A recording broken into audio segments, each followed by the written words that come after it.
By the spring of 1865, Abraham Lincoln stood at the height of his power, but also at the height of his danger. The American Civil War, the bloodiest conflict in the nation's history, was effectively over. On April 9th, Confederate General Robert E. Lee had surrendered at Appomattox Courthouse. For the first time in 4 years, the Union was whole again. And Lincoln, the president who had held it together, was suddenly facing a future more uncertain than the war itself. Lincoln had not only preserved the Union, he had permanently altered its moral foundation. The Emancipation Proclamation of 1863 and the passage of the 13th Amendment earlier in 1865 had ended slavery in the United States. For millions of formerly enslaved people, Lincoln became a symbol of liberation. Churches rang bells. Crowds gathered to celebrate. Newspapers hailed him as the savior of the nation. But to many others, Lincoln was no savior. He was a traitor to the South, a tyrant who had trampled states' rights, and a man they believed had destroyed the old social order forever. In defeated Confederate cities, bitterness simmered just beneath the surface. Former soldiers returned home to ruined economies and shattered identities. Plantation elites saw their wealth and power erased. Radical voices began to frame Lincoln not as a peacemaker, but as the architect of their humiliation. Even within the North, Lincoln was far from universally admired. Radical Republicans believed he was too lenient toward the defeated South. They wanted harsh punishment, military rule, and sweeping political change. Lincoln, by contrast, favored reconciliation. His vision for Reconstruction was deliberately restrained: quick reunification, limited reprisals, and a return to civil government as soon as possible. To critics, this moderation looked like weakness, or worse, betrayal. This placed Lincoln in a uniquely vulnerable position. He had enemies on all sides. Former Confederates viewed him as the man who ended their way of life. Political extremists saw him as an obstacle to their ambitions. White supremacists, North and South, saw his support for black citizenship as an existential threat. By 1865, violent rhetoric against Lincoln was no longer hidden. Newspapers hostile to the administration openly portrayed him as a despot. Threatening letters were common. Plots, rumors, and warnings circulated through Washington. Lincoln himself was not oblivious to the danger. He had received death threats throughout his presidency. He had narrowly avoided assassination attempts before. He often spoke of dreams and premonitions, though historians debate how seriously he took them. What is clear is that the burden of leadership had visibly aged him. Photographs from 1861 and 1865 show a man transformed, his face lined, his posture heavy, his expressions subdued. Yet, in public, Lincoln projected calm. In his second inaugural address, delivered just weeks before his death, he spoke not of vengeance, but of healing. With malice toward none, with charity for all, he urged the nation forward. It was a statement of principle, and a declaration that many found intolerable. As the celebrations of victory unfolded in April 1865, one question lingered beneath the surface. In a country flooded with anger, loss, and unresolved hatred, how many people wanted Abraham Lincoln alive, and how many wanted him gone? In April 1865, the United States was no longer at war, but it was far from at peace. The Confederate surrender ended organized fighting, yet the psychological damage of 4 years of civil conflict remained everywhere. More than 750,000 Americans were dead. Entire regions lay economically ruined. Families were fractured by loss, displacement, and unresolved loyalties. Victory did not bring relief so much as exhaustion and uncertainty. Washington, D.C. reflected this tension clearly. During the war, the capital had transformed into a fortified city. Soldiers filled its streets. Hospitals overflowed with wounded men. Intelligence agents, informants, and military police operated openly. The city had become a hub of surveillance, rumor, and political intrigue. Even as the war ended, security remained inconsistent and often improvised. Public celebrations following General Lee's surrender masked deeper instability. Union supporters celebrated openly, but Confederate sympathizers, many living quietly in northern cities, felt anger rather than defeat. The war had not erased their ideology. In taverns, boarding houses, and private homes, resentment simmered. Some blamed the Southern leadership for failure. Others blamed one man above all: Abraham Lincoln. The question of what came next was deeply divisive. Reconstruction was not merely a policy debate. It was a struggle over the future of American society. Millions of formerly enslaved people were now legally free, but their status, political, social, and economic, was unresolved. Southern states faced reintegration under terms they had not chosen. Northern politicians disagreed sharply on how much control the federal government should exert over the defeated South. Lincoln's position was cautious and pragmatic. He believed the Southern states had never legally left the Union and should be restored quickly, with minimal punishment. His plan required only basic loyalty oaths and acceptance of emancipation. To many in the South, even this was too much. To many in the North, it was dangerously insufficient. This political tension played out in a climate already thick with fear and suspicion. Wartime assassination had become a real concern. Lincoln had expanded federal power dramatically during the conflict, suspending habeas corpus and authorizing military arrests. While these actions were largely accepted during the war, they fueled post-war accusations that Lincoln was an authoritarian figure who had exceeded constitutional limits. At the same time, extremist rhetoric intensified. Some Confederate loyalists openly fantasized about revenge. Radical abolitionists worried that Lincoln's moderation would undo the gains of emancipation. Newspapers amplified divisions rather than calming them.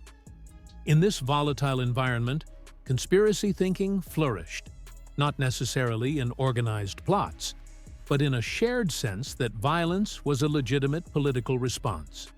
Despite this, Lincoln remained remarkably accessible. He often walked or rode through Washington with minimal protection. He attended public events freely. His belief in the visibility of democratic leadership outweighed concerns for personal safety. This openness, admired by supporters, created vulnerabilities that were increasingly apparent. By mid-April 1865, the nation stood at a crossroads. The war had ended, but the battle over its meaning had just begun. In a capital city crowded with unresolved anger, political extremism, and weak security, the conditions for tragedy were already in place, even if few yet understood how close it truly was. To understand how Abraham Lincoln died, it is essential to understand the man who killed him, and why he believed the act was justified. John Wilkes Booth was not a nameless extremist or a desperate loner. He was a nationally recognized actor, born into one of America's most famous theatrical families. And he moved easily through elite social circles in Washington, Baltimore, and Richmond. Booth was young, charismatic, and intensely political. Though born in Maryland, a slaveholding border state that remained in the Union, he was an outspoken supporter of the Confederacy. As the war progressed and Confederate defeats mounted, Booth's rhetoric grew more radical. He viewed Lincoln not simply as a political opponent, but as a tyrant who had destroyed constitutional liberty and the Southern way of life. Booth's hostility hardened after the Emancipation Proclamation and intensified further when Lincoln publicly supported limited black suffrage in early 1865. For Booth, this crossed a line. He believed the war had become not only a political struggle, but a racial one. His writings and later statements reveal a worldview shaped by white supremacist ideology, grievance, and personal humiliation over the Confederacy's collapse. Initially, Booth did not plan to assassinate Lincoln. Throughout late 1864 and early 1865, he focused on a different idea: kidnapping. Booth believed that capturing the president and holding him hostage could force the Union government to negotiate prisoner exchanges, relieving pressure on the failing Confederate war effort. This plan was not theoretical. Booth assembled a small group of co-conspirators, conducted surveillance, and attempted at least one failed abduction attempt when Lincoln was expected to travel outside Washington. These plots failed repeatedly. Lincoln's movements changed. Confederate military fortunes deteriorated rapidly. By March 1865, Booth's kidnapping plan had become irrelevant. The Confederacy was collapsing, and with it, Booth's sense of purpose. The surrender at Appomattox Courthouse marked a psychological breaking point. What Booth had framed as a patriotic mission now felt like a lost cause. In this moment of defeat, Booth's thinking shifted decisively. Kidnapping would no longer achieve anything. Negotiation was impossible. In his mind, only a dramatic act could avenge the South and punish the man he held responsible. Assassination became, to Booth, a final act of political warfare. Booth did not act impulsively. He spent days preparing. He gathered intelligence on Lincoln's schedule, movements, and habits. His career as an actor gave him a unique advantage. He knew theaters intimately and was personally familiar with Ford's Theater. He understood stage layouts, audience behavior, and backstage access in ways few others could. On April 14, 1865, Booth learned that Lincoln would attend a performance that evening. The opportunity was immediate and clear. Booth adjusted his plan accordingly, coordinating additional attacks on other high-ranking officials, though these would ultimately fail. By the afternoon, his decision was final. What followed was not the act of a man improvising under pressure, but the culmination of months of radicalization, frustration, and ideological conviction. Booth did not see himself as a criminal. He saw himself as an avenger, acting on behalf of a defeated cause that he believed history would one day vindicate. This belief, and the network of circumstances that enabled it, would converge later that night. Inside a crowded theater, at a moment when the nation believed the danger had already passed, April 14, 1865, was Good Friday. For Abraham Lincoln, it began as a rare day of relief. The war was effectively over, the city was celebrating, and for the first time in years, the president allowed himself an evening of leisure. He spent the afternoon meeting with his cabinet, discussing Reconstruction and the reintegration of the southern states. Witnesses later recalled that Lincoln appeared calm, even optimistic. That evening, Lincoln and his wife, Mary Todd Lincoln, attended a performance of Our American Cousin at Ford's Theater, a popular venue in Washington, D.C. The decision was last minute. Security arrangements were minimal. The president's usual bodyguard, John Parker, accompanied him but would later abandon his post during the performance, a failure that would prove fatal. Unbeknownst to the audience, John Wilkes Booth had already set his plan in motion. Booth arrived at the theater earlier in the evening, moving freely through the building without suspicion. He was well known to the staff and familiar with the theater's layout. He knew exactly where the presidential box was located and how to access it. At approximately 10:15 p.m., during a moment of loud laughter in the play, Booth quietly approached the box from behind. He had barricaded the door earlier to prevent interruption. Inside the box sat Lincoln, his wife, and 2 guests. Booth raised a single-shot Derringer pistol and fired at close range, striking Lincoln in the back of the head. The sound of the gunshot was initially mistaken by many in the audience for part of the performance. Confusion spread as Booth leapt from the box onto the stage below, breaking his leg in the fall. Turning to the stunned crowd, he shouted a phrase long debated by historians, but widely reported as "Sic semper tyrannis," thus always to tyrants, the motto of Virginia. Panic erupted. Audience members screamed.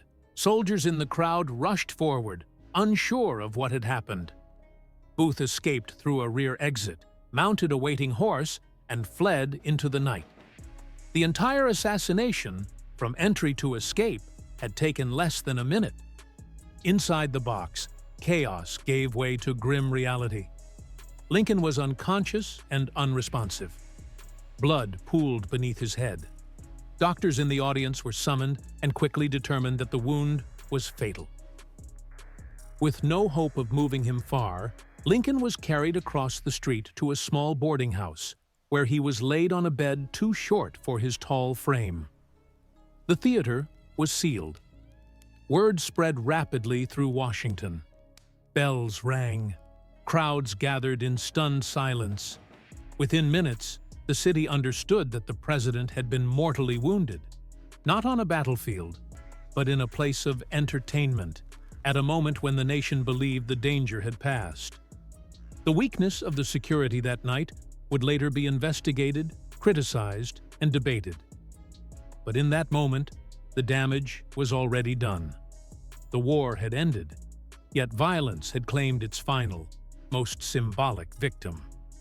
As Lincoln lay dying, Booth was already miles away, and with one gunshot inside a crowded theater, the course of American history had irreversibly changed. After the shot was fired at Abraham Lincoln, it became immediately clear to those around him that the wound was catastrophic. Military officers and physicians in the audience at Ford's Theater quickly examined the president and determined that moving him a long distance would likely kill him instantly. Instead, they carried his unconscious body across the street to a small boarding house owned by William Peterson, directly opposite the theater. Lincoln was laid diagonally across a narrow bed in a modest back room. The bullet had entered behind his left ear and lodged deep in his brain. He never regained consciousness. The physicians present, including Dr. Charles Leal, Dr. Robert Stone, and Dr. Charles Taft, worked through the night, but medical science in 1865 offered no effective treatment for such a wound. Surgery was impossible. Anesthesia could not help. All that could be done was to keep him comfortable and monitor his breathing. As the hours passed, the room filled with members of Lincoln's cabinet, military officials, and close associates. Secretary of War Edwin Stanton effectively took control of the scene. He coordinated security, directed the investigation, and managed the flow of information. Outside, crowds gathered in silence, many staying through the night as news spread that the president was dying. Mary Todd Lincoln was brought briefly into the room, but was soon removed, overwhelmed by grief. Witnesses later described the atmosphere as solemn and restrained. There was no dramatic farewell, no final speech. Lincoln lay still, his breathing growing slower and more irregular as the night wore on. During these hours, several myths would later take root, claims of whispered last words or final expressions of intent. In reality, Lincoln never spoke after being shot. The only sounds in the room were the quiet movements of doctors, the ticking of a watch, and the president's labored breaths. At 7:22 a.m. on April 15, 1865, Lincoln died. Stanton, standing nearby, reportedly declared, "Now he belongs to the ages." Whether those words were exactly spoken at that moment remains debated, but the sentiment reflected the immediate understanding that something historic had occurred. The timing carried symbolic weight. Lincoln died at dawn, as the nation awoke to the reality that its leader, who had guided it through its darkest conflict, was gone. Church bells began to ring across Washington. Flags were lowered. Telegraph lines carried the news across the country within hours. The death transformed Lincoln instantly. He was no longer a controversial political figure navigating an uncertain peace. He became a martyr, frozen in the moment of victory, unable to shape the future he had envisioned. His plans for reconciliation, for reconstruction, and for a fragile national healing would now be carried out or abandoned by others. In that small boarding house room, far from the grandeur of the White House, the presidency ended not with ceremony, but with silence. And with Lincoln's final breath, the fate of post-war America entered a far more uncertain chapter. The assassination of Abraham Lincoln triggered an immediate and unprecedented response from the federal government. Within hours of his death, Washington was placed under heavy military control. Bridges were sealed, roads were guarded, and telegraph lines carried urgent orders across multiple states. Secretary of War Edwin Stanton directed what became the largest manhunt in American history up to that point. Authorities quickly identified John Wilkes Booth as the killer. Witnesses at Ford's Theater recognized him instantly, and his escape route was traced almost immediately. Booth fled Washington on horseback, crossing into Maryland and seeking refuge in Confederate sympathizing territory, where he believed he could find support. His leg, broken during his leap from the theater box, slowed him and forced him to rely on assistance. Over the next 12 days, Booth moved through southern Maryland and into Virginia. Aided by a small network of civilians and former Confederate contacts, Federal cavalry units pursued him relentlessly, following tips, intercepted messages, and physical evidence. The urgency was not only about justice. There was widespread fear that Booth was part of a larger coordinated conspiracy aimed at decapitating the federal government. That fear was not unfounded. On the same night as Lincoln's assassination, separate attacks were attempted against Secretary of State William H. Seward and Vice President Andrew Johnson. Seward was badly injured, but survived. The attempt on Johnson failed entirely. Together, these attacks reinforced Stanton's belief that the nation had narrowly escaped a broader political catastrophe. On April 26, 1865, Union soldiers cornered Booth and his companion David Harold at a tobacco barn near Port Royal, Virginia. Harold surrendered. Booth refused. The barn was set on fire to force him out. In the early morning hours, Booth was shot by Sergeant Boston Corbett and died shortly afterward. He was never captured alive. He never stood trial, and he never publicly explained the full scope of his actions. Booth's death resolved one problem and created another. Without the assassin alive to interrogate, federal authorities focused on dismantling the remaining conspiracy. 8 individuals were arrested and charged with aiding the plot. They were tried by a military commission rather than a civilian court, a controversial decision justified by the government as necessary during a time of national emergency. 4 of the accused, Mary Surratt, Lewis Powell, George Atzerodt, and David Harold, were sentenced to death and hanged on July 7, 1865. Mary Surratt became the first woman executed by the United States government, a fact that immediately sparked public debate. Others received long prison sentences. The trials moved quickly. Evidence standards were loose by modern expectations. Testimonies were sometimes contradictory. Defense access was limited. To Stanton and others in power, speed mattered more than procedural perfection. The government needed to demonstrate control, closure, and deterrence in a country still raw from war. Yet the question of whether justice fully served the truth remains unresolved. Booth's death eliminated the possibility of deeper interrogation. The military trials, conducted behind closed doors, left lingering doubts about who knew what and when. Some records were sealed for decades, others disappeared entirely. What is certain is that within 3 months of Lincoln's assassination, the government had eliminated the assassin, executed or imprisoned his collaborators, and declared the case closed. Publicly, the nation was told that the threat had been neutralized. Privately, historians would later ask a more uncomfortable question.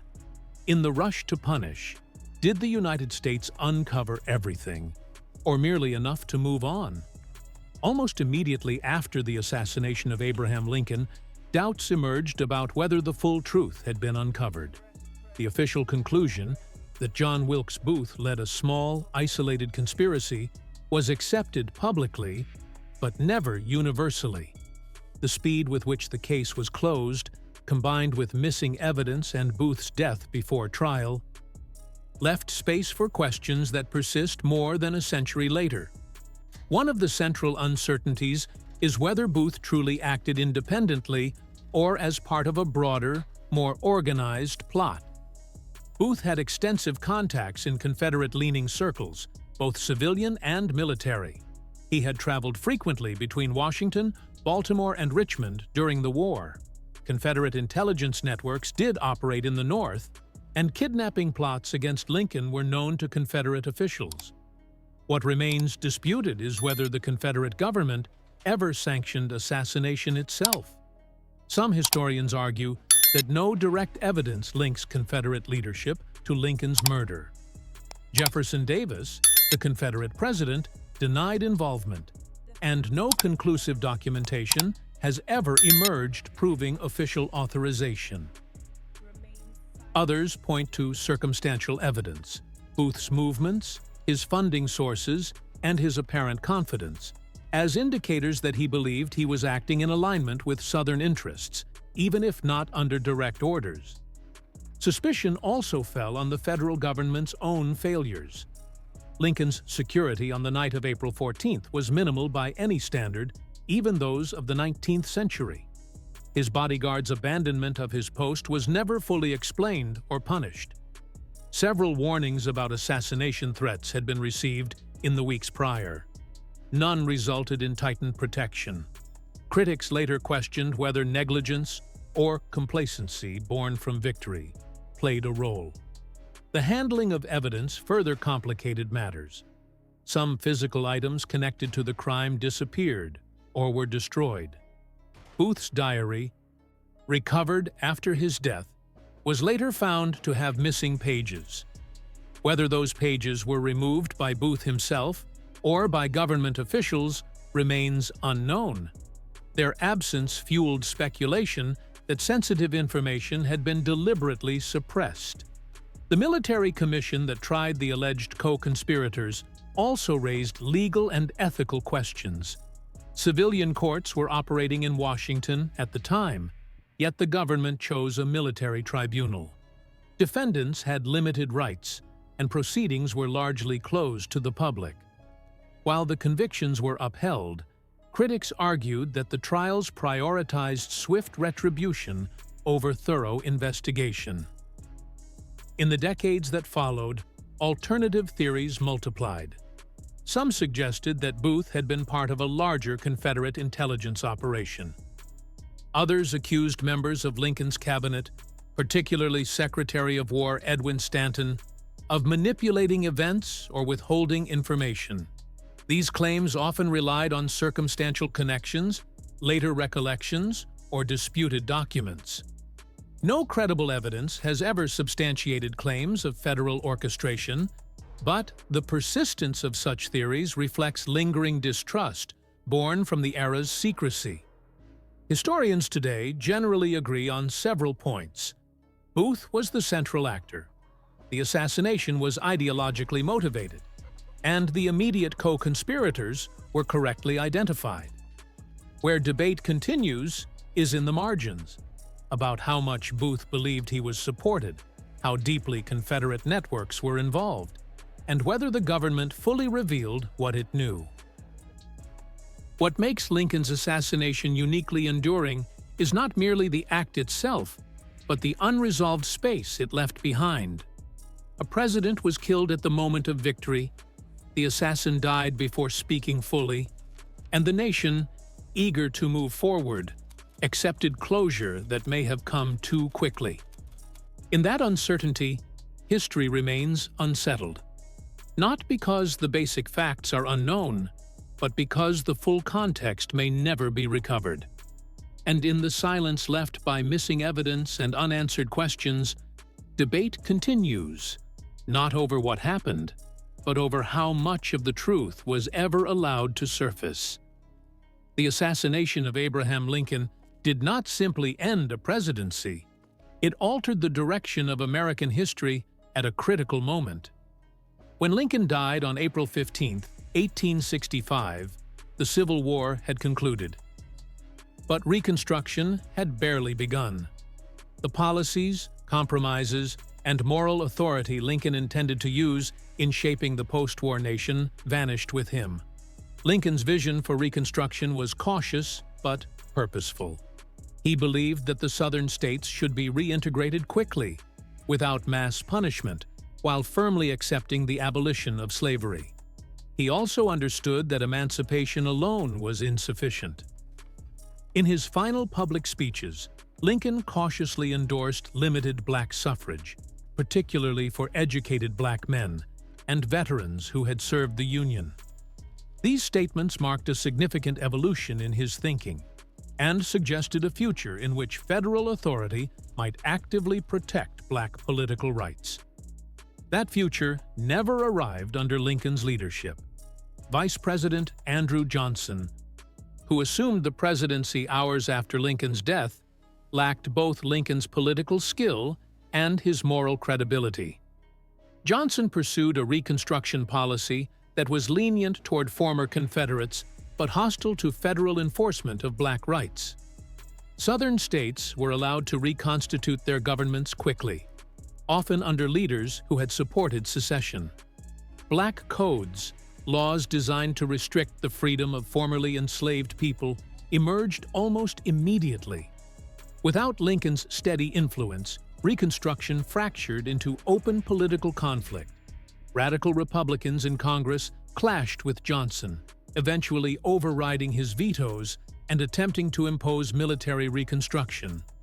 The resulting struggle weakened federal resolve and produced inconsistent enforcement. Violence against black communities increased. Groups like the Ku Klux Klan emerged, using terror to reverse the social changes brought by emancipation. Historians continue to debate how different Reconstruction might have been had Lincoln lived.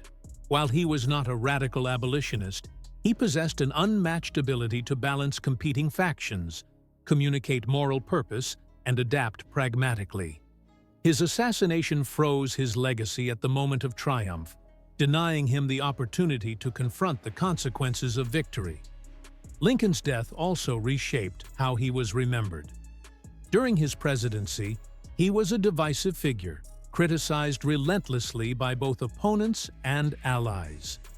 After his assassination, public memory transformed him almost instantly into a martyr. His image became symbolic of unity, sacrifice, and national redemption.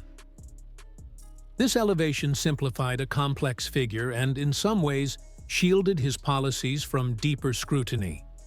At the same time, the assassination normalized a grim reality. Political violence had succeeded. For the first time, a U.S. president had been murdered. The act demonstrated that even in a constitutional republic, power could be disrupted by a single individual acting on ideological hatred. That precedent would echo through later American history. Ultimately, Lincoln's death mattered not only because of who he was, but because of when it occurred.